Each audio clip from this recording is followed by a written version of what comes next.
صبح سے شام تک کی کامیابی کے لیے دعا۔ رسول اللہ صلی اللہ علیہ وآلہ وسلم صبح کے وقت یہ دعا پڑھا کرتے تھے۔ اصبحنا واصبح الملک للہ والکبریاء والعظمة والخلق والامر واللیل والنہار وما یسعی فیہما للہ وحدہ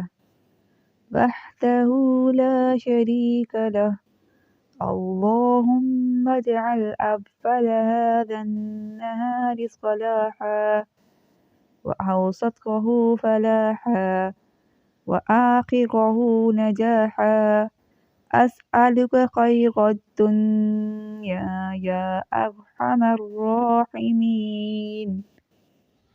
ترجمہ: ہم نے اور پوری کائنات نے اللہ کے لیے صبح کی ساری بڑائی و عظمت پیدا کرنا اور حکم دینا۔